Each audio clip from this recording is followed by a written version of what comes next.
Hey guys, CryptoDad here again. Thanks for joining me on the Saturday night live stream, live from Michigan, where you can throw out questions and I'll do my best to get them answered. We'll talk about Bitcoin, we'll talk about the news, we'll talk about altcoins. I'm going to move some crypto around for you guys, and I'm going to do my best to get to your questions and see if we can't solve your problems live. So let's get started.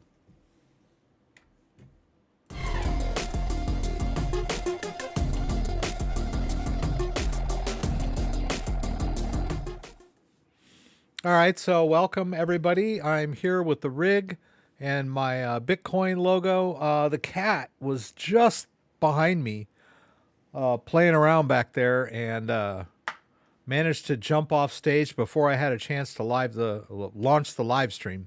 So he missed out. Maybe he'll be back. We'll see. It's my wife's birthday, so I'm going to knock off tonight at around 7:30 instead of going for the full 2 hours. I'll just do an hour and a half tonight because we just got back from dinner and we haven't had the cake yet. My son and I went and bought the cake today down the street and we decorated it. So we're still full from dinner anyway, so we need some time to settle down. We went and had Korean barbecue. There's one, I don't know, there's a Korean place in Grand Rap. There's a couple. There's one that's pretty good, but it doesn't have Korean barbecue. It's a Korean grocery store that sells like kimchi jjigae and bulgogi and a couple of other things, which is pretty good food actually. And then, but there's really only one Korean barbecue place. I lived in Korea for about 3 years, teaching English abroad, so I have a lot of experience with Korean food. And we lived in LA, and there's plenty of Korean restaurants in LA, but it's weird getting served Korean food by young 20-something American types. It's just not the same when you don't have a rude Korean waitress.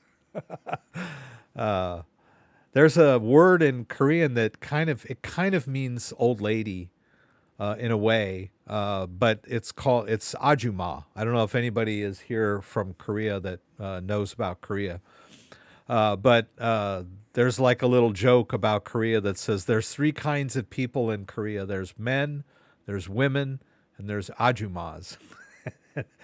And I remember our daughter was really young when we lived in Korea, and it was cold, and we didn't have a car, and I was taking the bus somewhere and making a transfer, and I had my daughter in a little carrier in front, and like her leg was hanging out, and this Korean woman just like grabbed me and like just grabbed me and like covered my daughter's leg up. I mean, that's how they are. They're just like, you're not doing it right, dude. And we were joking about how in Korea they always like force you to eat it. They get mad if you don't eat their food right. It's like, no, you can't eat it like that. Like, you got to put that sauce on there, or this, or you got to put this with that, Anyway, so we had a great time. My wife wanted to go to the Korean barbecue. We really liked it. It was fun. And so I'm back and I'm here. And I prepared news stories before we left, so I got news for you guys. Thank you, everyone, for being here. Let's see. No cat. Let's go over to the main screen, and I want to welcome everybody that's here tonight. Thank you all for being here. Pablo Forgata. Forgacha. I don't know how to pronounce that. I think you're in Brazil. I think you've mentioned before. CryptoDad, Glees is here, Mr. Miskey, Kenneth Wiedner, early again, Simon, Vinny Rondo, E. Poston, Amsterdam, Holland, thank you for being here again. Kojo is here again, PJ Playhouse, Diatom Ranger, Max Schlossberg, another repeat viewer from Slovakia, pretty cool. Did you know there's a way to send super stats? It's super chat using Lightning Network. No, I did not. I'll have to check into that. There's some new stuff that YouTube is doing for moderators that I saw earlier. I haven't had a chance to look at, but yeah, and they're doing some stuff for shorts too. I'm just not. I mean, I've tried shorts. my content does not lend itself to like 60-second videos. You know, I'm generally doing some kind of tutorial, but I have done a couple of shorts, but I just, in principle, that's not my genre. Like, I'm here to like teach, and the kind of stuff I'm teaching does not lend itself to like 60-second nuggets, you know, or 90-second nuggets or whatever. It's just, I don't mean to criticize anybody, but it's just like for people with short attention spans. And I can't stand to watch shorts, you know, because I'm watching them and then they start over, and then like, how do you make them stop? And it's like, I don't know. It's just, I'm not in tune to that. Too old for that. I'm too old for this. So welcome everybody. JDO's here. Thanks for being here, JDO. I was going to shoot you an email. I missed you the last couple of weeks. Glad you're here tonight. I'm sure Dan will be stopping by. Mustafa Lam or Lam, always here with his icons. Paul Wiener, thanks for being here. Words of wisdom and a sense of humor. How true. I was there in Korea. Vinny knows about Korea and Ajumas and Yogi-O. Yogi-O is like, come here, you know? And it's funny, when you're in a Korean restaurant, you're like, in the US, you go in, you sit down, you get the menu, you wait for the waitress to come over, and then you order. And I was like, in Korea, like old Korean guys would just walk in the restaurant and just shout their orders as they're walking in. Yogi-O! And then they'd sit down, and then the girls would just run over there with their food. I was like, wow, you know? Anyway, so I loved Korea. I loved Korean food. I loved their culture. It was great being there, teaching English. They were always so friendly to me. You know, I was just like a foreigner in a foreign land. I got stuck out in the suburbs. They were all, before I went, they're like, don't worry, everybody speaks English in Korea, and all the signs are in English. And they stuck me out in the suburbs, and nobody spoke English. It was fun. It was fun. It was fun. Am I too old? It's too loud. If you're too old, it's too loud, right? So I hope the mic is at I can see that I'm pretty loud tonight. I noticed last week my volume was a little under what it should have been, you know, compared to other YouTube videos. I'm like watching a YouTube video, and then I flip over to my live stream, and I was like, wow, my volume was like low last week. I think somebody mentioned it. Anyway, good to be here. Let's jump into the news. We've got, you know, I got to cover the, you know, U.S. stealth jet shoots down Chinese spy balloon off Carolinas. You know, here it is 2023, and China has just unleashed their most devastating secret weapon at us, a balloon. I mean, the whole country was in an uproar over this balloon. When did balloon technology come out? What was that, 1783? And boy, they just caught us off guard with that balloon, didn't they? Oh my gosh. But that's okay. We blew it up. That's what America's good at, blowing stuff up. We blowed it up real good. Anyway, I jest, right? Let's move on to the crypto world. Let's see, what's the first story I got? Let's see. I know I did this. Bitcoin clings to 23.5 as trader says BTC identical to 2020 breakout. Well, yeah. I mean, you can. I remember back in 2019, they were showing charts of the yearly chart for 2019, and then they would superimpose the chart of 2017 over it and go, look, right here is where we just went to the moon, you know, never happened, right? But they like to do that, right? They like to like superimpose the chart from a previous year on, you know, the current chart and go, oh, look, we're about to like go to the moon. But anyway, so that's what they're saying. Identical to 2020 breakout. Bitcoin is far from turning everyone bullish, but several sources point to classic bull market structures now in place on BTC charts. Now, you know, I and Dan had been talking, before in early January, before the breakout. If I remember correctly, Dan, we were at our monthly meeting, and Dan was saying that we need Bitcoin to break like 19.2. If it can break 19.2, then that'll be its breakout. And I remember saying, well, it's 17. Why don't you just buy now? He goes, no, you don't. I mean, at this point, we don't know if it's going to go up or down. You know, you buy the breakout. And sure enough, within a couple of days, Bitcoin had broken 19.2. And then it's been over 19.2. So it seems like now it's consolidating, above 23,000, which was, think about where we were back in December. And it's hard to not be enthusiastic and positive about this, as far as Dan was saying, even if it goes down and tests, he'd like to see it go down and test 19.5 and bounce off, or 19.2 and bounce off. That would be good for the market. But I mean, here we are, hovering. We were at 23, just around 23,000 last week, and now we're just at 23. Let's see here. Let's look at crypto.com, my too high indicator. But yeah, 23.4 is what is on crypto.com, and Cointelegraph has got it at 23.422. Ethereum up near 17. Ethereum's doing good. A lot of my altcoins are doing well. Avalanche is on a tear, 21.29. I think I bought some Avalanche earlier in the month around 17, if I recall. Cosmos up almost at 15. I remember Cosmos being down at $9 in December. Cardano was down to about 27 last month, and now it's up at 40. XRP up above 41 cents, and it was down to 34. So yeah, I mean, everything is looking pretty good price-wise, right? Just a layman's view, things are looking good. And so let's see. Well, let's look a little bit about this.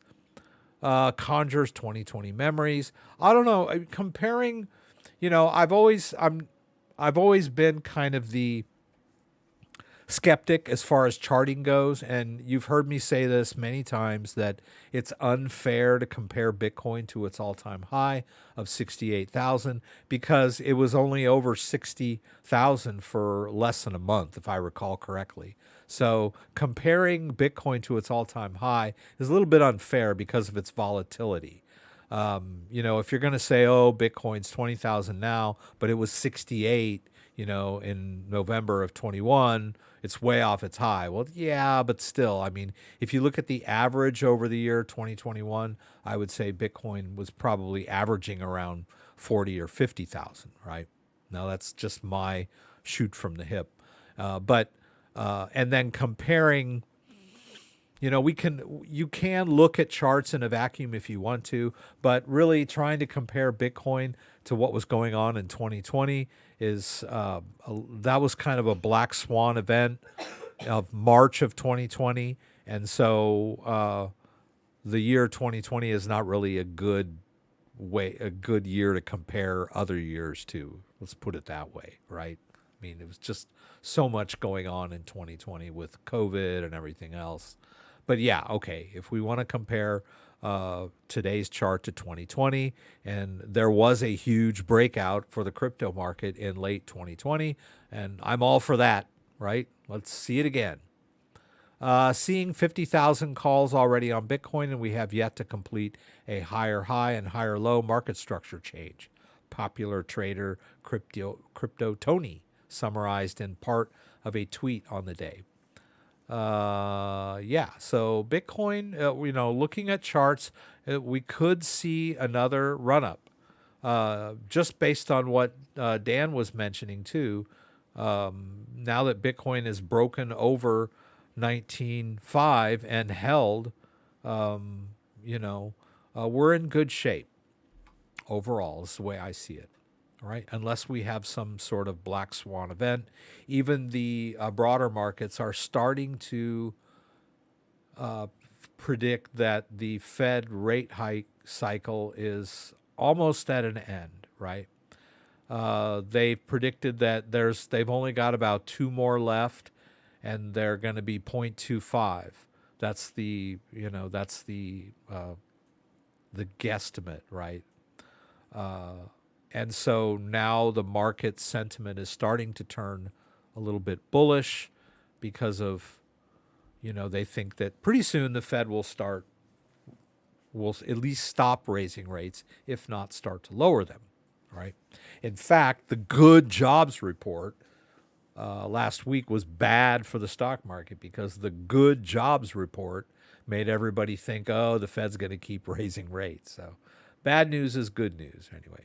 So, but I guess my point is the broader market seems to be turning around sentiment-wise. So that's good, fertile ground for the Bitcoin market, right? Let's see. Our next story. Let's see what I got here for you guys. Is this it? Okay. I thought I had a fourth story. I didn't put it in. I must not have put it in here. Community mocks Charlie Munger for his obsession with China's Bitcoin ban. Let's go over here to this guy. I think we can do this. Let me move this.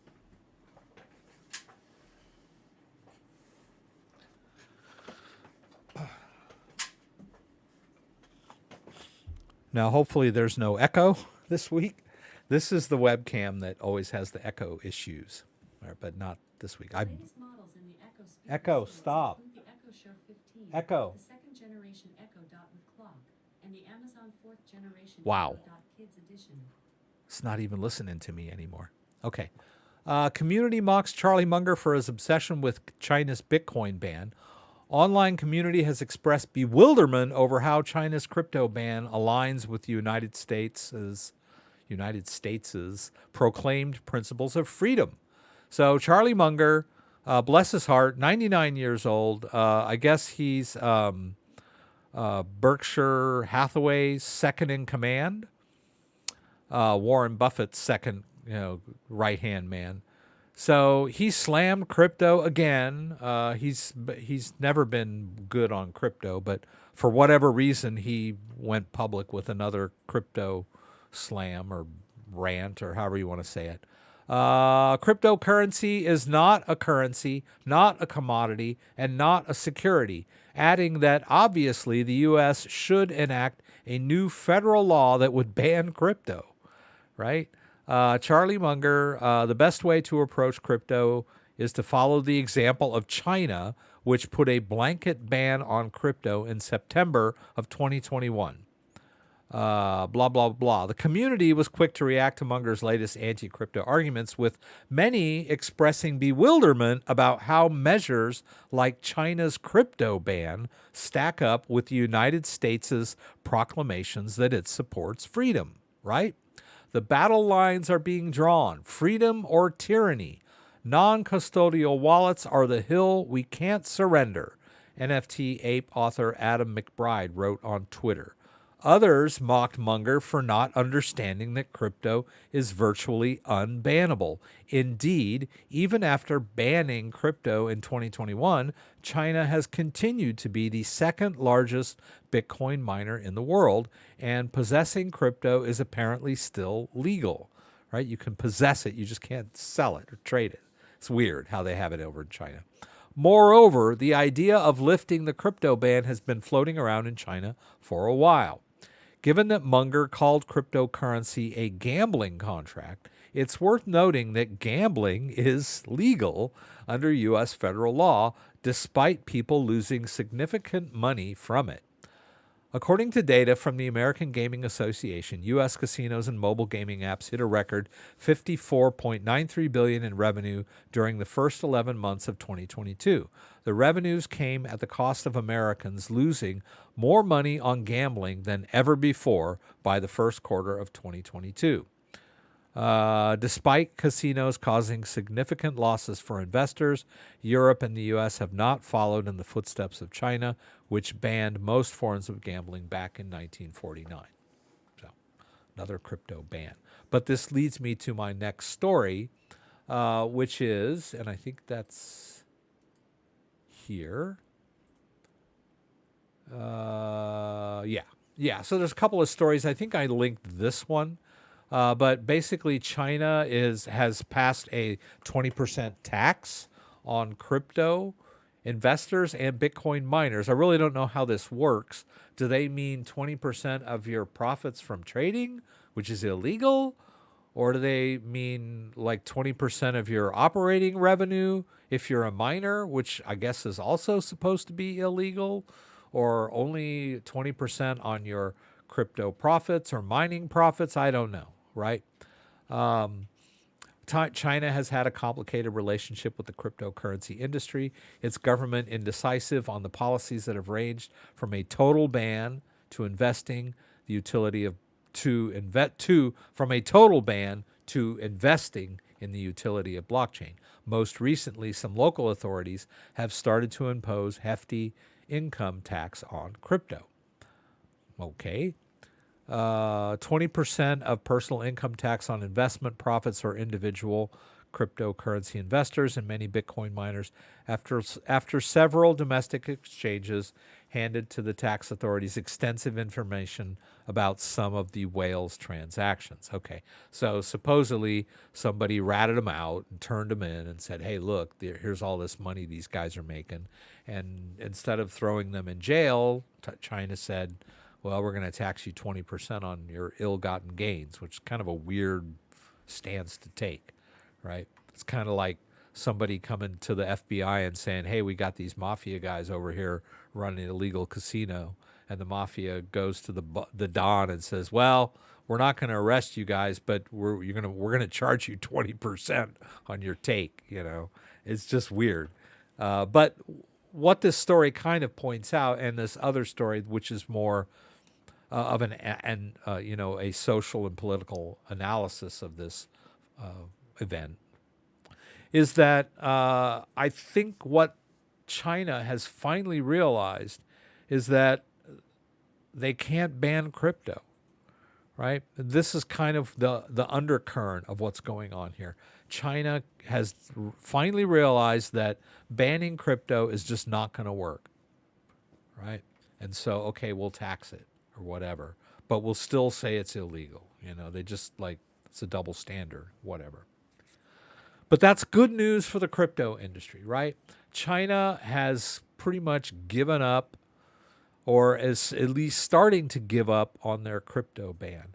Now, if this tax thing were to kind of solidify, and then they make some kind of announcement and say, look, we've decided to just tax crypto rather than ban it.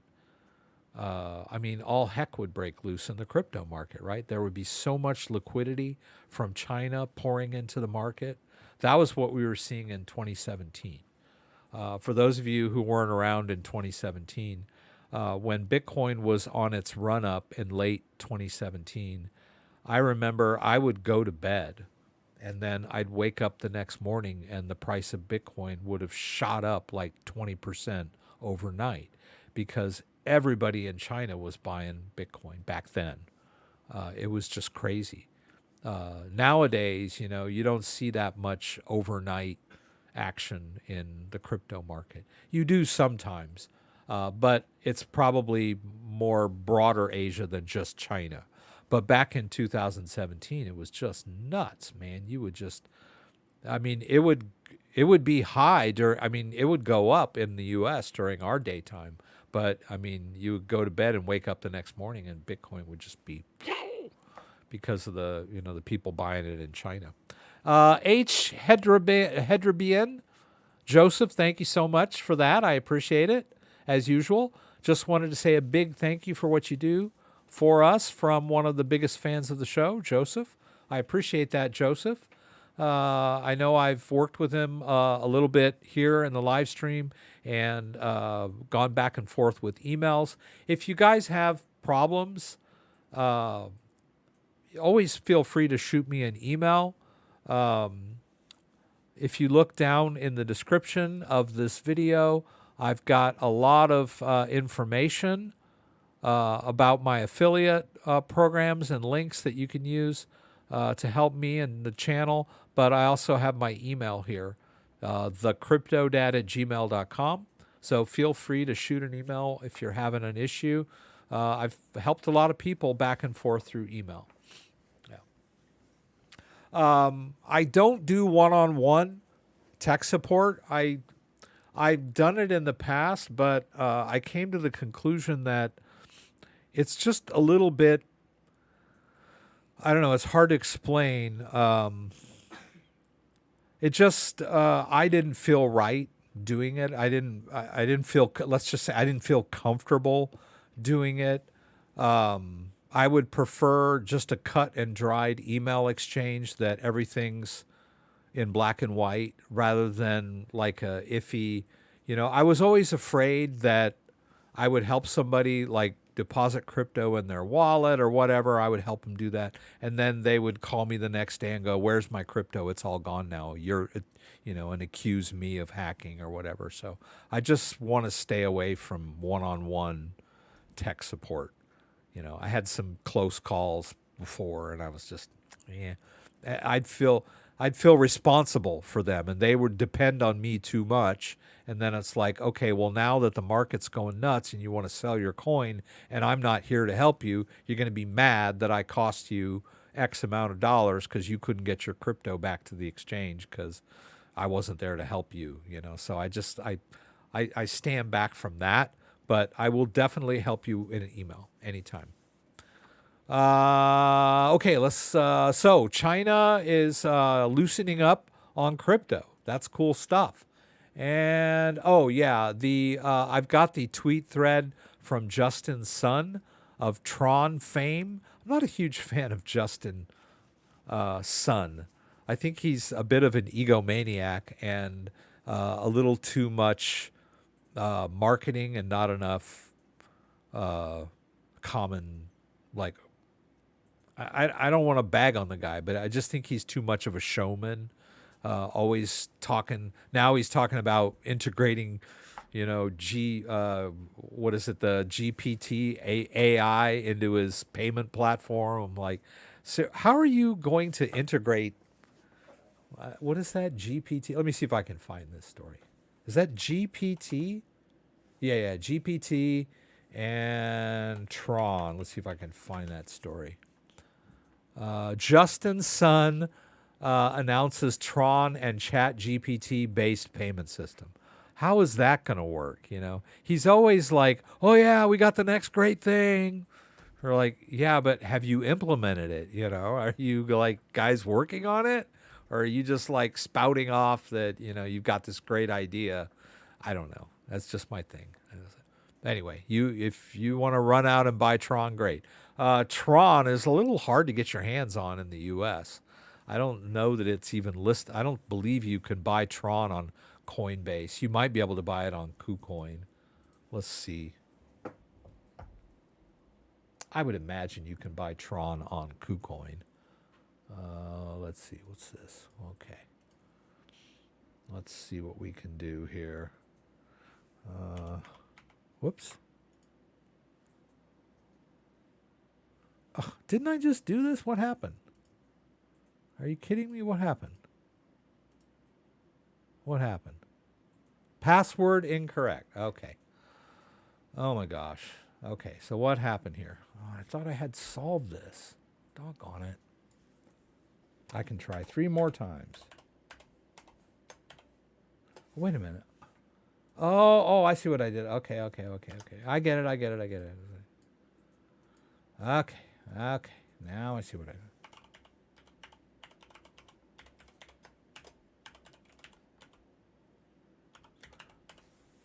Yeah, I had, okay.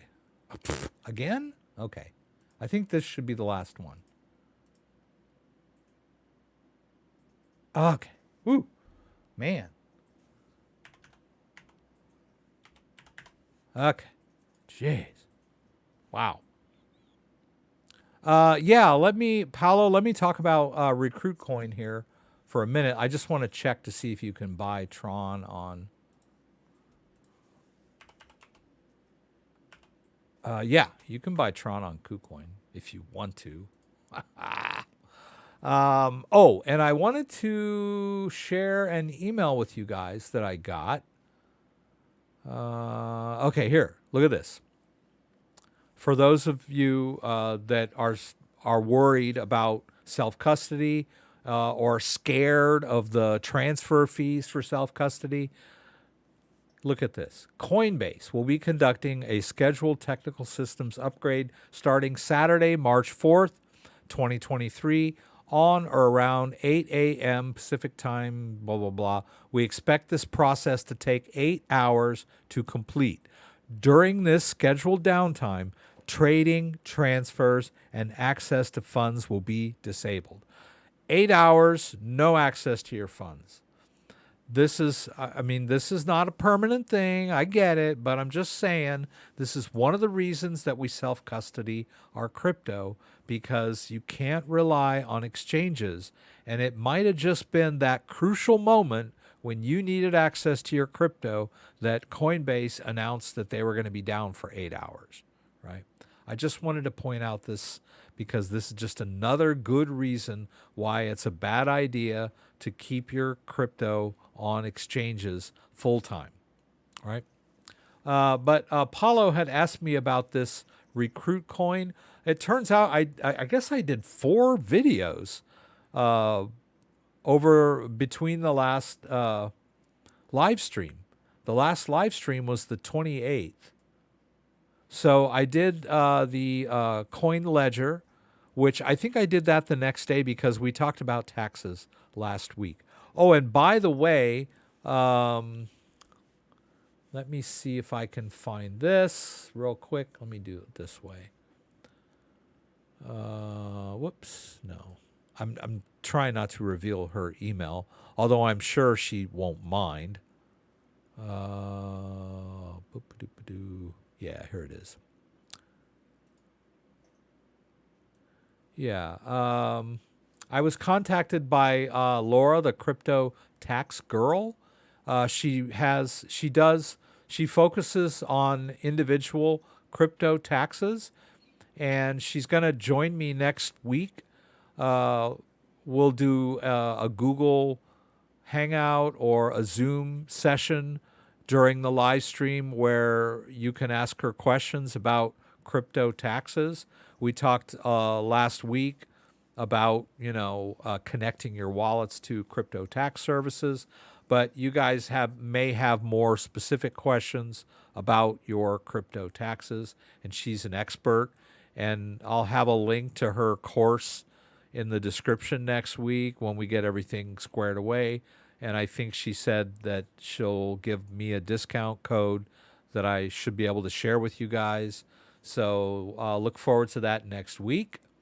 But yeah, so I did that. And then I did another Ballet wallet video for Valentine's Day. They've got free engraving for Valentine's Day, which I think is pretty cool. You might want to check that video out.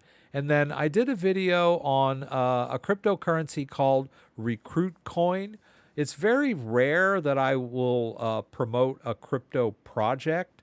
I have done some in the past. Like sometime I promoted PancakeSwap when it first, when it promoted, I mean, I did a demo video on PancakeSwap when it first came out. I did one on DinoSwap.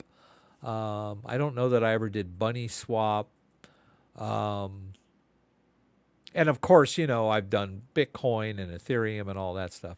But they approached me, and I looked at their project, and they seemed like it was an above board kind of thing.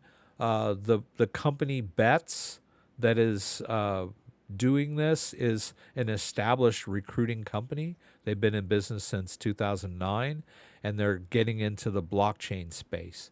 And what they want to do is engage or incentivize people to network and so basically it helps the people and it helps them, because as a recruiter, you want to have as many people in your network as possible if you're approaching companies with, for employees, like they want to have a bunch of enough people to choose from that they can present to these companies. It's going to be a cryptocurrency. It'll run on its own blockchain. I'm pretty sure. Well, I believe it's going to be running on the Polygon blockchain. And so they have a public sale, which is going on now. And hey guys, CryptoDad here. Sorry about that. And I can put the referral link to that. I'll have to do it this way. The referral link to that page I'll put down in the description here so you guys can see what it is. A lot of people ask me how you get signed up for. It used to be ICOs. People would ask me, "Oh, well, how do you do ICOs?" And most ICOs back in 2017 and 18 were not. You couldn't do them in the U.S., right? So the only way to participate in an ICO back then was to use a VPN. But this RecruitCoin thing is it's a US based company. And so they've obviously, and you have to go through KYC to participate. So it's kind of cool. I think it's a good, my mom was in outplacement, so I'm familiar with this space. So it lends itself pretty well to blockchain, right? A trusted, immutable blockchain for resumes, basically, you know. Anyway, you can check out that video. I did it a couple days back. And then I just took a piece from our live stream last week and edited down a little bit. And just for troubleshooting connection issues with the Ledger device. And yeah, so that's that. And then news. So I think we're done with the news, right? Were we finished with the news? Oh yeah, the tweet thing was the last thing that I had in the news. Justin Sun believes that China has taken big steps towards cryptocurrency regulation with the implementation of a tax on crypto transaction. This signals the country's increasing embrace of cryptocurrency, which seems reasonable to me. Okay, so I generally am very picky about what I will promote. Because I mean, it's one thing for me to make a tutorial video for a hardware wallet that I already own, and you know I have an affiliate link. But it's a different thing for a company or a project or a wallet company to approach me and say, "Would you please do a video about our wallet and we'll pay you?" I have to put up that it's a paid promotion and whatever, and I do that, you know, every now and then. Not regularly, but I will do those if it's a decent project. And I get a lot of spam email wanting me to promote a project, but it's a total scam. I go to download their media package and it's malware. I mean, I get a lot of like those kind of phishing scams that pretend to want me to promote. And then I get a lot of like generic emails and go, "Love your channel. We want you to promote this," or whatever. And I can tell those are pretty much scams too, because they don't even talk about me. And then sometimes they'll want me to promote something that's completely unrelated to the channel. And I'm not a big fan of I watch other YouTube channels like that for subject matter that I'm interested in. And it really bugs me when they spend like 3 or 4 minutes talking about a product that maybe is related to their channel, but it's nothing I'm interested in. So I don't want to get into that either. But I will do promotional videos for companies that I think are legitimate and interesting. So I did those. And so because it's my wife's birthday, I didn't get totally prepared as far as an agenda of things to do. I think what I've got in there is just some stuff we didn't get to last week. I wanted to maybe talk a little bit about the Trezor wallet. So Trezor, I think Trezor's a great wallet, and you know I'm all about Ledger mostly, but Trezor has a lot of good features that I like better than what Ledger does. The only problem with Trezor, well, it's not a problem, but I mean the only like limitation is that the Trezor software suite does not support as many cryptos as Ledger Live. And also, not every third party wallet out there supports Trezor. A lot of them do, but there are quite a few wallets out there that only support the Ledger device. I don't know why that is. But but other than that, I mean, the Trezor makes it really easy to use a passphrase. If you use a passphrase on a Ledger device, you have to punch in the passphrase on the device, which is very tedious. Let me see if I can demo this for you guys.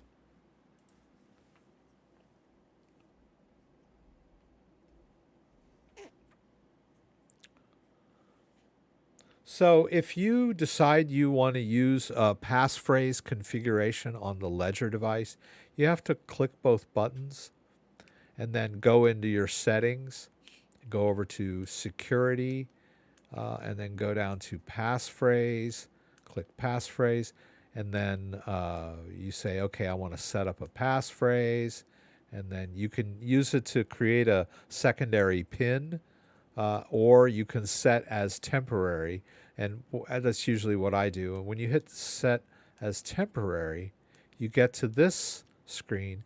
And first of all, it took me forever just to get into it, right? It's not intuitive at all. And then once you're in there, you have to use their like menu to punch in the word letter by letter, character by character, right? First you have to, okay, it's an uppercase. I got to choose uppercase. Then I got to go over here. I got to click my letter, maybe click a second letter. You can see them down there a little bit.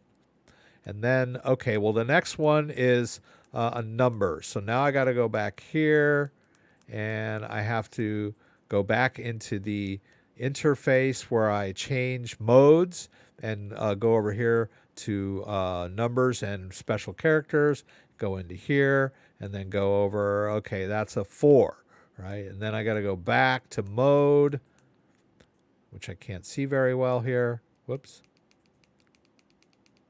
Wherever it went. Okay, there. Go back into mode. Come on, Rex, what are you doing? Is it just me? Okay, there we go. And then, okay, the next one's a lowercase, and I got to go into lowercase. It's just a real hassle, right? Actually, and plus, when you get into this, if you mess it up, if you try to yank your device out in the middle of this, it'll like go into a weird state. I got to get in with I got to enter my PIN, because I remember one time I got frustrated and I was like in the middle of entering a passphrase and I just yanked it out, and then the device reset and I had to do a restore. So it was a real hassle. So yeah, it's tedious, time consuming. All right, and now that I've set up that passphrase set. Oh, okay. And then I can go back out of that setting and then get out of security. Oh, back both. Okay, there. Now I'm in passphrase mode, right? I just used that random passphrase that I was doing. And now when I go into my Ledger Live, I can create new accounts based on this passphrase that are not in sync with any of the other accounts, right? So if any of these other accounts now are no longer connected to this device, right? Because I'm in passphrase mode now, right? If I go into Polygon, it's going to say, this is not the right configuration for this account, because this Polygon account was created without a passphrase and just the base configuration. So if I disconnect and reconnect and put in my PIN, then it'll work, right? So using a passphrase on a ledger device is really a pain in the butt. And also, if you forget your passphrase, if you enter that passphrase and then you create some crypto accounts, and now we can do this again, and then you forget that passphrase and you try to access the crypto, it will be unavailable to you, right? If you forget your passphrase, you're done, right? So it's a very difficult interface to use for something that is very dangerous for a newcomer.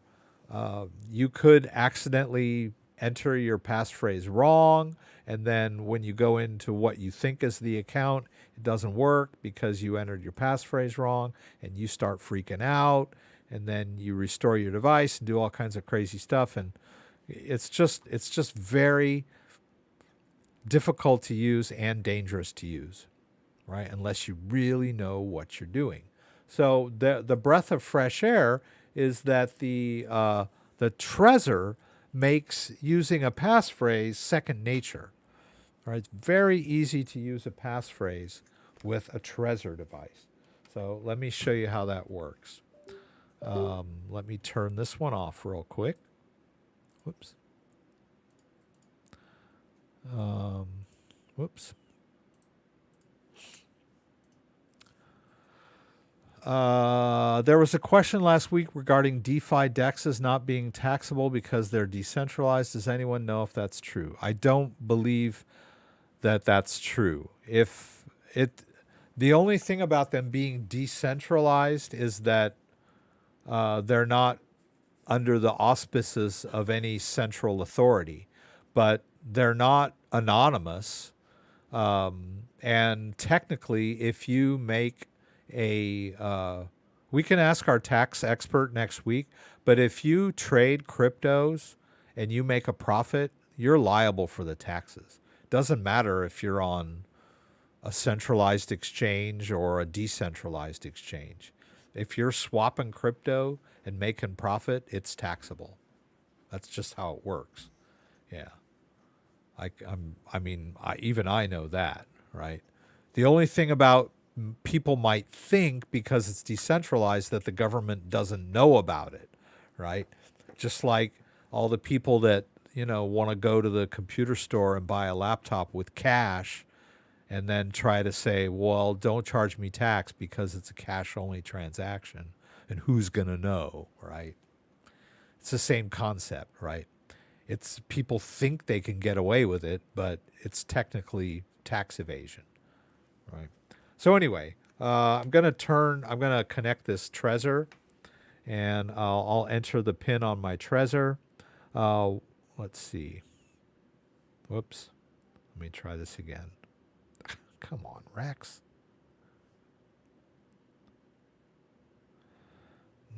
Mm-hmm.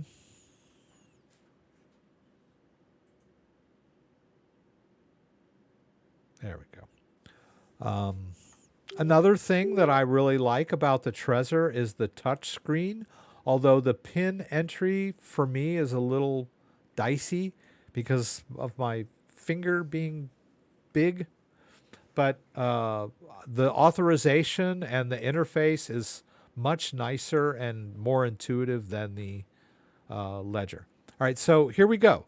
You log into the Trezor suite, and you have two options. Do you wish to access your standard wallet, or do you wish to access your hidden wallet, where your hidden wallet would be behind a passphrase?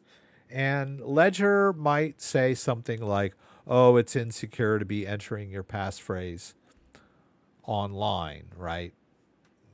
Maybe you could make that argument that is maybe slightly less secure to enter your passphrase into a piece of software than entering it on the device. But it's a heck of a lot easier to enter your passphrase from your keyboard on your computer than it is to try and type it into some cryptic interface on the device, right? So let me just go into the standard wallet here for a second. You go into the standard wallet, you got your device connected, right? It's just going to take you to your standard configuration.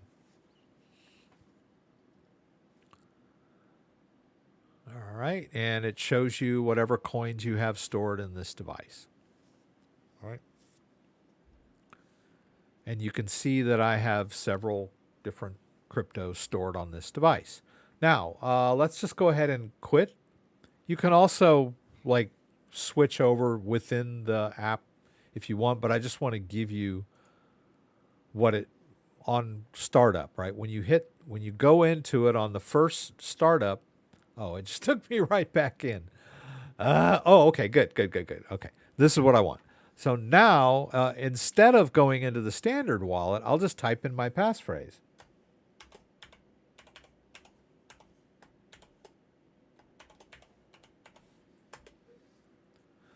And then I got do a little trick on my device.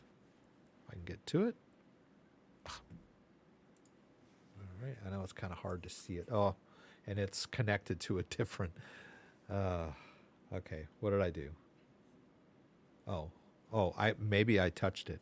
I got it connected to with a different cable, which is stretched, so I can't get it close enough to the camera to get it into focus. Some excuse, huh? Anyway, you were just like, let me see. I guess I'm going to have to just do this, right? Let's try this again. Yeah, you can sort of see. There we go. Which I've already done, right? Okay. Let's try again. It must have been okay. All right. I'm too busy talking here. Let's see if I can just focus and do this.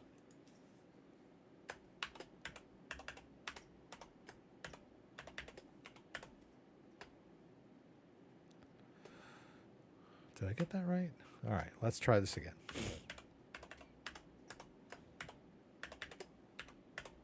Okay, I'm doubting myself. All right, so I got to confirm on my device, which I'll do. There. I think what happened was I accidentally touched it and I didn't do what I should have done. Basically what happened was it checked the wallets. It saw that I was pointing to an empty wallet and it was like, are you sure you want to get into this? Which would be fine if it were the first time I'd used it. But, so that's kind of a fail-safe too, right? Did you really intend to access an empty wallet? No, I intended to access this hidden wallet, right? And you saw how quickly I was able to get into it. And so if you had everything hidden, and maybe just a little bit in your standard wallet as kind of a decoy, then every time you sat down at the Trezor and went into the suite, you would just type in your passphrase to access all your hidden stuff, right? And no one would be the wiser, right? Anybody that held a gun to your head, you would open up the Trezor, go into the standard wallet and say, hey, here's all my crypto, right? It's plausible deniability. So it's much easier to use the hidden wallet on a Trezor than it is on a ledger. So I wanted to point that out. The Trezor device is really a cool device. It's kind of expensive compared to the ledger. I think it's like $200. The Trezor T, the one I'm using, is like $200. Whoops. But a lot of people really like the Trezor over the ledger, right? Yeah, $219, but well worth it, right? The touch screen is so much more intuitive than the two buttons on the ledger. I just wish it supported more cryptos. Other than that, it's just a superior device. And Trezor was the first, really, one of the very first crypto hardware wallets on the market.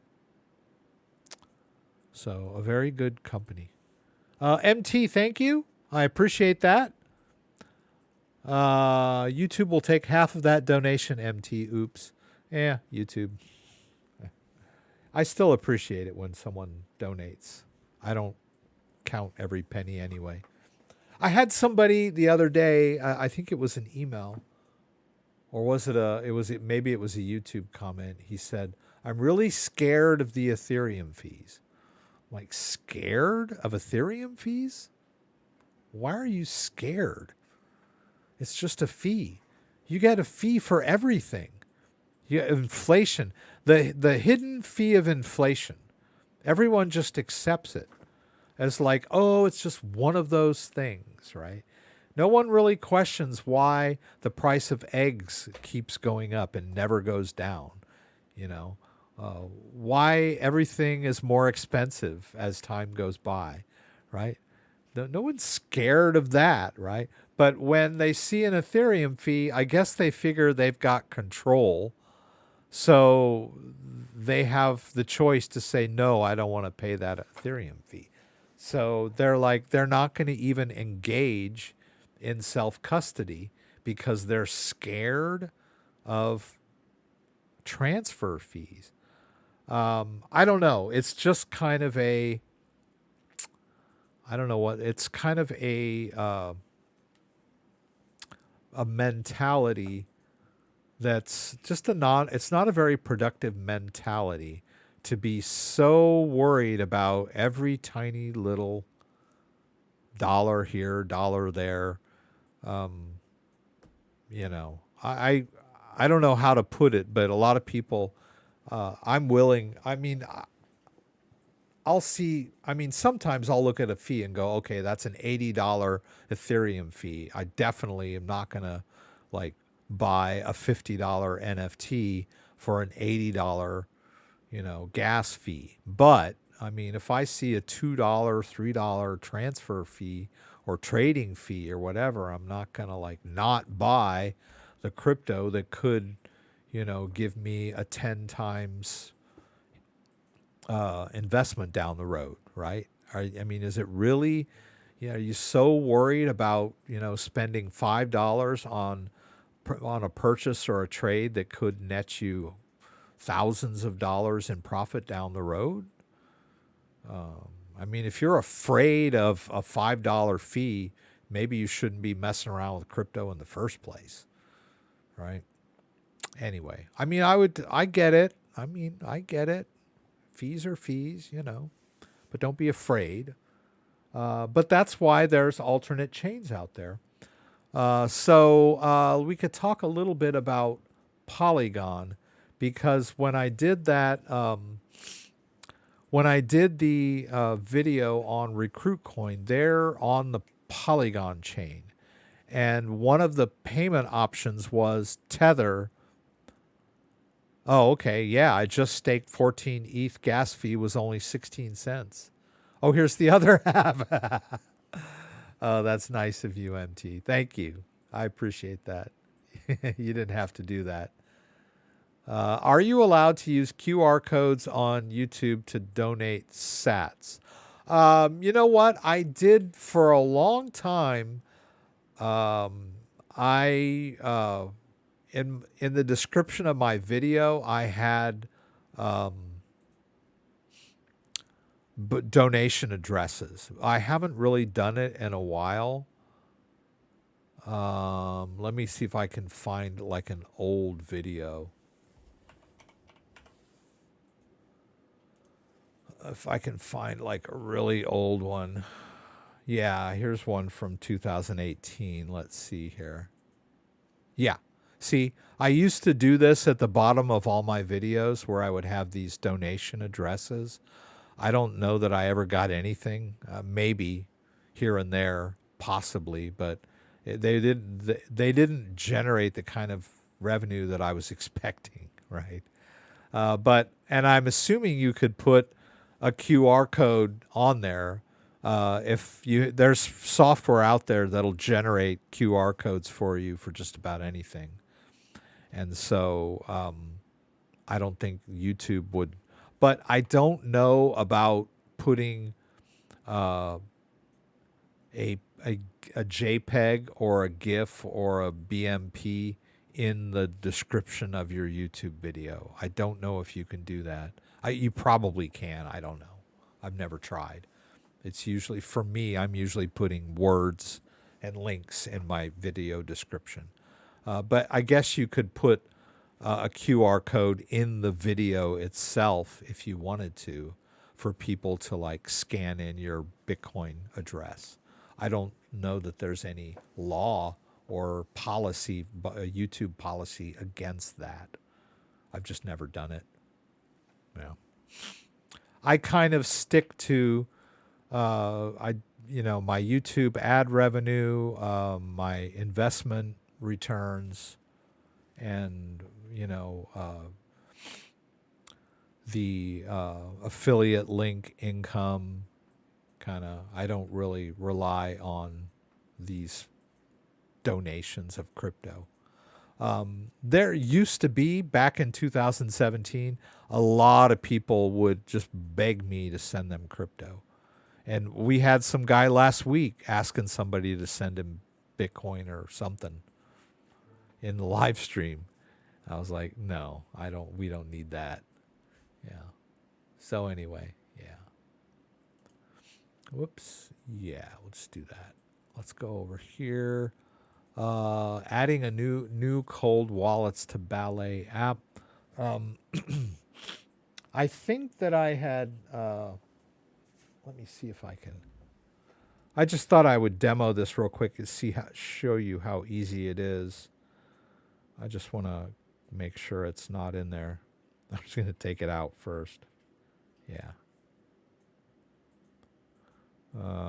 Where is it? I think it's here. Is it? Oh, yeah, here it is. There it is. Okay. So Ballet Wallet is a cold wallet. And I showed it to you guys last week. The one that they sent me that's engraved. And I put I've already got some Bitcoin that I transferred into it.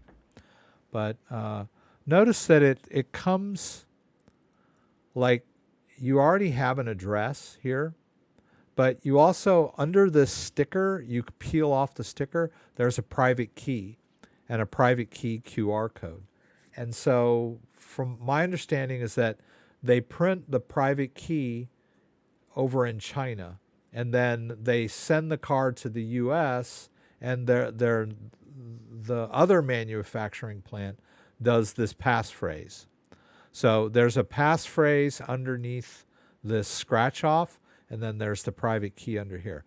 So a lot of people don't like Ballet Wallet because, I don't trust them to print my private keys for me. They're going to steal all my crypto sometime in the future.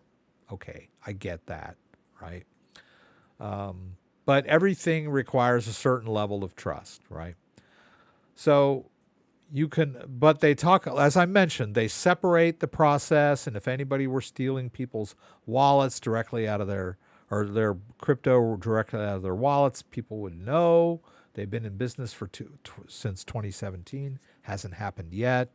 If it happened, they would know right away who was involved, because there's only a few people that are in the company that have access to that kind of information, that could even, if they colluded with each other, could do it. So I consider a pretty safe way to print random private keys on these things. But the beauty of these little cards is that they're unhackable. So if you trust that private key and someone gives this to you, or you can give it to someone else, there's no way that no one can trick you into revealing the private key, because you don't have it. It's under here. You don't see it. So if you have the card, you have the Bitcoin, right? It's as simple as that. And if you give it to someone and they don't know anything about Bitcoin, they just say, hey, there's some Bitcoin on there. Keep it in a safe place, right? And if they want to access it down the road, then they can just download the app and connect, and boom, it's there. And they can transfer it or whatever. So I just wanted to, it's a great gift. And I think it's a really cool card it's true cold storage. It's not connected to the internet in any way or form, right? It's just it's cryptography. It's created a Bitcoin address and a public key, and you can store Bitcoin in there off the blockchain. All right, so if you want to add, if you just got a new one, right, you want to add it to your list of wallets, you can tap the plus there and then just scan it. Oops. So it's pretty cool. And as you can see, there's some Bitcoin in there. And, you know, if I decided I wanted to, I could always add more to it, right? It'll generate that QR code you were talking about if you want to send more Bitcoin into the card. Or if you want to send it, then you've got to, you like peel the sticker off and scan it in, right? Well, first you have to give it a sending address where you want to send it. But then it'll ask you to like punch in that passphrase and scan that private key. So it's fully functional, right? It's not like it's going to be stuck in there. I've talked to a lot of people that have paper wallets that they created, and they don't know how to get the Bitcoin out of there. Like, how do I get it out? I'm like, well, you know, you gotta sweep the private keys into a compatible wallet and blah, blah, blah, blah. It's always a hassle. But with the Ballet wallet, it's a snap. If you decide you want to get the Bitcoin out, it's easy peasy, right? And they're not paying me to say this. I just thought I'd bring it up because it's really easy, very easy. It's a really interesting concept, you know, because I misplaced one of them. I have them like they're all over the house, and I misplaced one, and I was like, shoes, I lost that Bitcoin because that's it. The card is the Bitcoin, right? It's like the private key is included in the card. So you just got to keep it safe like you would a gold coin or something valuable, right? But it's got Bitcoin in there, right? So as long as you're not absent-minded, it's a great card.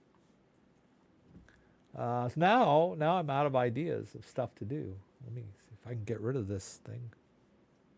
There we go. Get that out. Tom K doesn't trust me. Oh, I don't even know what he said. Let's see. I want to see what he said. Can I see what he said? Oh, he retracted his message. Oh, okay. I guess I can't see. If he retracts it, I can't see it. Yeah. The red daily candles in a row in indecisive direction. Okay. 3 red daily candles in a row, indecisive direction. Yeah. That's Bitcoin. Although it seems like the altcoins have been, I don't know how to describe. I would say that the crypto market's in consolidation, but I don't know if that's the correct term. Am I beta testing Ledger Nano? No, not really. I mean, I've been doing videos about Ledger for many years, and I was quite impressed when I don't remember why I contacted them, but I think I wanted them to send me a device, or I forget exactly why. Oh, I think I had a problem with my affiliate thing, the way they used to do the affiliate. I had a problem. Anyway, I contacted them and I was like, hi, my name's CryptoDad and I do crypto videos, and I showed them a link and blah, blah, blah. And their reply was, we know who you are. You know, we love your videos and everything. I was like, wow. And if you go onto if you go onto the Ledger website, you'll see that they have several of my videos, posted in their tutorial section. So, yeah. But they have sent me swag before, but they've never sent me a device before it was released. They did an interview with me asking me about my opinion on some stuff they were planning that I agreed not to share. And then they sent me a free Ledger Nano X for doing the interview. But no, they've never sent me a device ahead of time for beta testing. But they did actually. They sent me a link to. I signed up for the Ledger Connect beta program. I think Dan sent me a link for that. Their Ledger Connect browser extension. The only problem I have with this is it seems like it's only for the phone browser, which just doesn't seem that useful to me. I mean, I guess it would be if you're a phone-centric person, but if you're going to make a browser extension, why not make it desktop compatible? So I'm kind of on the fence about the Ledger Connect browser their new Ledger Connect. I don't know. They're focusing on phone users. I guess that's smart. In Australia, we are allowed to buy crypto using our retirement fund. A lot of KYC for regulation, though. Okay. I don't know that any 401ks are authorized to purchase Bitcoin in the US, but I think you could buy Grayscale, which is sort of an indirect investment in crypto. I would imagine, since it's a publicly traded company, that you could add that to your crypto or your 401k portfolio if you're doing that. And there are some services here in the US where you can transfer your 401k into, I think it's, I forget what it's called, Dan. It's a bit tax or tax bit, or I forget what it was. But yeah, I mean, Randy and a couple of the guys in the group are using it to manage their 401k, and they can trade crypto in there. And it's totally legal. Of course, you have to have a legitimate 401k, and it has to be rolled over into this fund for it to all work. But it's legit here in the US. You can do that. I get the KY jelly for the KYC. Yeah. They're going to probe you for everything you need about you.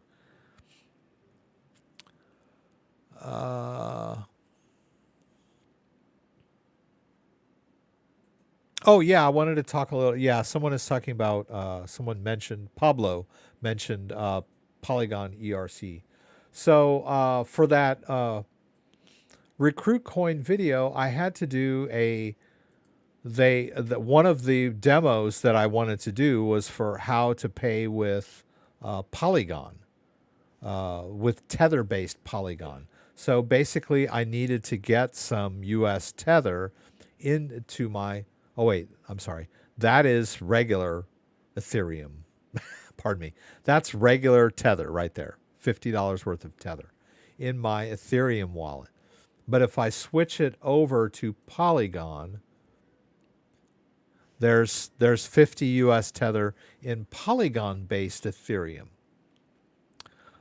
So once you've got it in here, and I'm assuming that if let's say that you buy your Polygon or your Matic token on a normal exchange, like Binance US or KuCoin or Binance proper or wherever, you can withdraw your Matic in Polygon format, which is very low fees.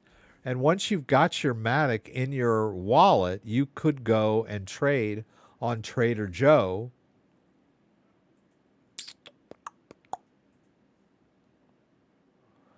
Oh, that's Avalanche. Pardon me. I think QuickSwap is still active. Yeah, I mean, you could go to a Polygon-based decentralized exchange, and then you could swap your Matic for Tether, right? In fact, let's just say let's start with Tether. See, it sees that I have $50 worth of Tether. Tether US dollar. Now this is Polygon formatted Tether, right? So the fees are much cheaper. But so we could easily swap, like let's say we want to swap 25 US Tether, back to Matic, right? First I have to approve it, and that's only going to cost me about a penny, right? The fees are like almost, sometimes the fees are so low, they're fractions of a penny. They don't even show up. They just say 0, right? Because they can't, the interface can't present, you know, zero point 0.4 or 0.04 of a penny, right? But anyway, I just approved US Tether for trading. I could do a swap from Tether to Polygon or Matic, right? Confirm that. All right, and then just wait a minute and we should see the Matic go up and the Tether go down, right? If we, right, so now there's more Matic and less Tether, right? And so if I wanted to store stablecoin, and you could, I guess, I'm not sure, I'm assuming that you could probably figure out a way to stake your stablecoin on Polygon somewhere, right? If that's your intent. Or if you just want to keep stablecoin on the side. You remember I was talking about the guy that said he was scared of Ethereum fees? Well, here's one solution, right? Use Polygon. Put your stablecoin in Polygon format and keep it on the sidelines. And when you're ready to make a trade, make a trade. And the fees are really low on the Polygon network. But the trick is getting the Tether in there, right? As I mentioned, the first way to do it, the easiest way would be to buy Matic and then put the Matic in your wallet from the exchange in Polygon format and do your swap into stablecoin, right? There is a way to convert, but the conversion is expensive. So, for example, if I had, where's the wallet? I think this is it. Whoops, no. Oh, yeah, you can stake Polygon. All right. Come on. Why am I having so much trouble with this? Come on, Rex. Come on. Let's just do it this way. Let's try this. Polygon wallet. Here. There. I'm just trying to get to the home page of it, right? So there's this thing called Polygon Bridge. So I could take, if you remember, we're in that same wallet. If you remember, there was some Tether in my Ethereum side of the wallet, right? The Tether is Ethereum based. It's ERC20 based right now. I could convert it to Polygon, right? By saying, okay, I want to do $30 worth of Tether. I want to make it Polygon. And there's already 25 in there, right? We just played around with it a little bit. So, but in doing this, I can do this. I can't, you cannot delegate or stake on the Polygon network. You may do that on the Ethereum. You can stake funds here. Polygon staking is only available on the Ethereum network.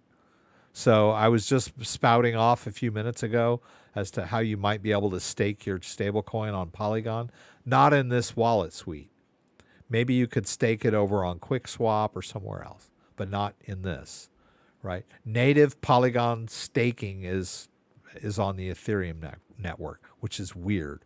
I mean, I thought they were supposed to be a side chain, right? Whatever. Anyway, we can move our ERC20 tokens onto Polygon. The problem is the fees, right? I'm going to have to pay fees on the Polygon side, which are negligible, but I will also have to pay Ethereum fees to make this conversion. And that's $8.25 on the $30, right? So converting your existing ERC20 stablecoin over to the Polygon side is rather an expensive proposition, right? You can do it, but it's a little tricky to do, right? I think the easier, cheaper way would be to say, okay, I'm going to go over to Binance US.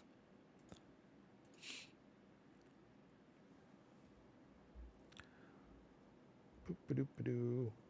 Coinbase, Binance US. Here we go. Oops. Let's try that. That was a typo. That was my finger just hitting the wrong key.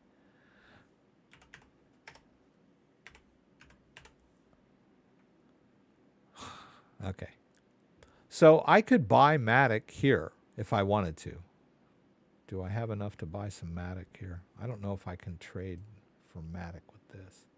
Let me see. No. Okay.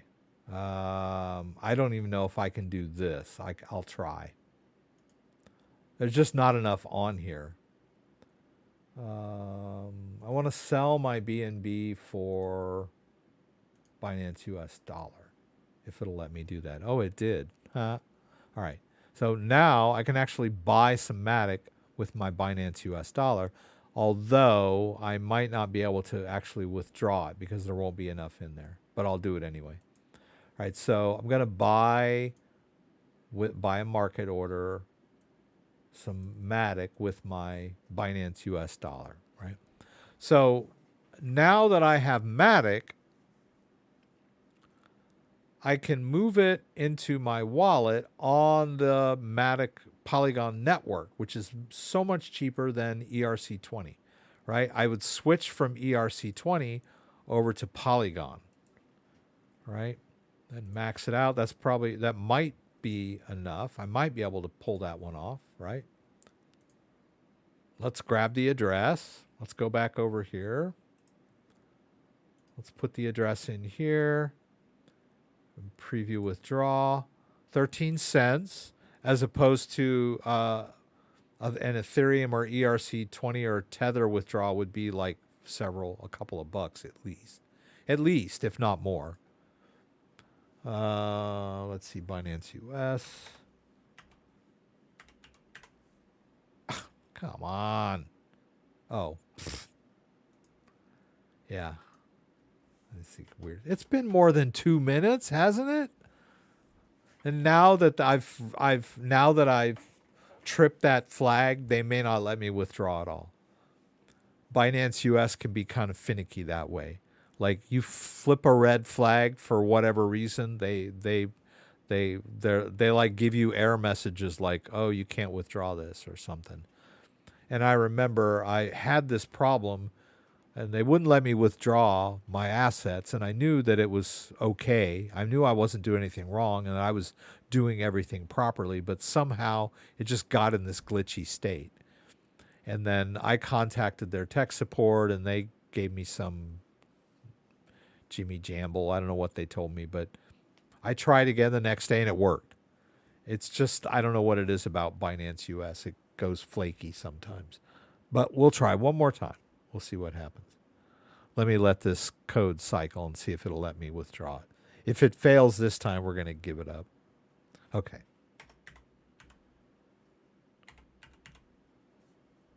Oh, okay. It worked. All right. Yeah, I don't get that 2 minute. Like, oh, you can't withdraw within 2 minutes of logging in. Why? I just logged in. So why won't you let me withdraw? I mean, I guess it's like a security measure against bots. Whatever. All right, so we got it out. So, but that would be the process, right?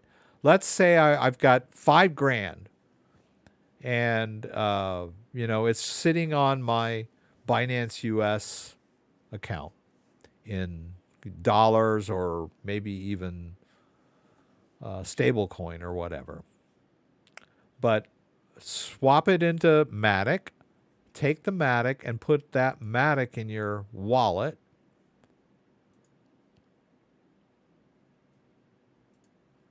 Which it just came in, right? See, there's more Matic in there now that I withdrew. Now that let's just say that was $5,000, right? Now I could take that $5,000 in Matic and like park it in Matic-based Tether, right, for cheap fees, right? If you're going to do this on the Ethereum network, every time you swap back and forth between your stablecoin and your underlying asset, you're going to be getting hit with fees. They'll wear you down, right? But the whole idea of a stablecoin is that you can park your gains in a stablecoin that is tied to the price of the US dollar, so that you'll avoid the volatility of the crypto market. That's why stablecoins were invented. They were a place to park gains momentarily, waiting for a dip, right, or whatever, right? Free from the volatility of crypto. And if you're going to do that, great, but it's expensive. The fees are so high on the Ethereum network that it almost like doesn't make sense, right? So you could do it on Polygon. So, but getting your stable coin into the Polygon wallet is a little tricky. I haven't tried US dollar coin. I think US dollar coin would be easier, right? So if you went over to Coinbase and just withdrew some US dollar coin, and I don't think I have any assets here to trade, to be honest. Whoops.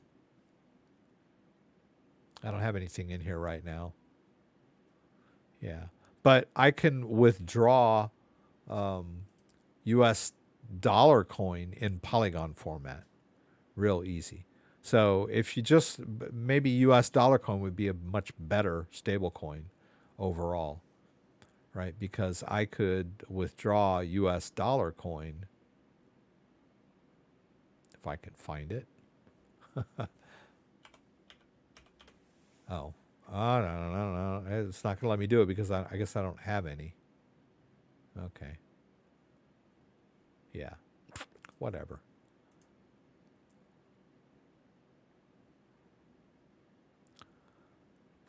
There. US dollar coin on Coinbase, you can use the Polygon network, right? See, you have that option. So you can, if you wanted to just buy your US dollar coin on Coinbase and then park it in your wallet, then that would be a no-brainer, right? The fees for withdrawal are really cheap on Coinbase. If you buy stable coin, US dollar coin on Coinbase, you can withdraw it very cheap, and then you can just drop it in your Polygon-based wallet, right? Got our Polygon-based wallet here, and we could drop some US dollar coin in here for very cheap, right? Also, you can also store it in Ledger Live, right? I can see, let's see here. I believe it's, oh, actually, we're looking at a completely different wallet that's not connected to my Ledger device. So it's not going to show up here. But you could, if it was a Ledger-based account, you could manage your Polygon-based stable coins over in Ledger Live too, if you wanted to, if you just wanted to park them over here and have them not be on an exchange, right?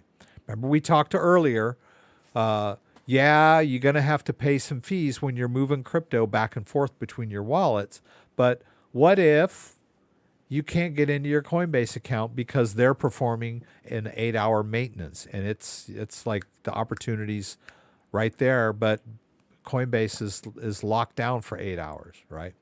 Or you are all butterfingers and you enter your password incorrectly 3 times, and then they lock your account because they think you're trying to hack. And then you got to wait till you can get through to somebody at tech support to verify your identity so you can get back into your account. There's all kinds of like just, trippy little things that can cause you to get locked out of your account. You forget your password, and then, you mess something up when you're trying to, reset your 2-factor authentication. There's all kinds of weird stuff that can happen where you get locked out of your central account. Not to mention the whole they go bankrupt, or the government seizes them and shuts them down, or the government seizes your assets because you owe back taxes or whatever, or they just don't like you or whatever, right? So better to store your crypto in your own wallet. And if you want to store stablecoin, Polygon network is probably your best bet. Oh, Echo, stop. So promised the family that I'd stop at 7:30 tonight so that we can all have cake and open presents. So it's my wife's birthday for those of you who are joining late. Thank you so much, Dan and JDO, for being here tonight. Sorry if I missed one of your questions. If you have a burning question, please shoot me an email at thecryptodad@gmail.com. I'd be happy to answer your question. When I'm rewatching my live stream, I always get frustrated when I see a question go by that I could have answered and I didn't when I was in the live stream, and I can't get access to that person anymore because for some reason I can't reply after the live stream is over unless you leave a comment down below. I can answer those if you leave it down below or if you shoot me an email. Anyway, guys, thank you for being here. It's been great. I hope you learned something. I think I did. And watch out for those spy balloons. There might be one peeking in your window. All right, let's see. Where are we here? Don't forget, we do this every Saturday night, 6 p.m. Eastern Standard Time. Please join me next week for the live stream from Michigan, where you can throw out questions, and I'll do my best to get them answered. Hope to see you there.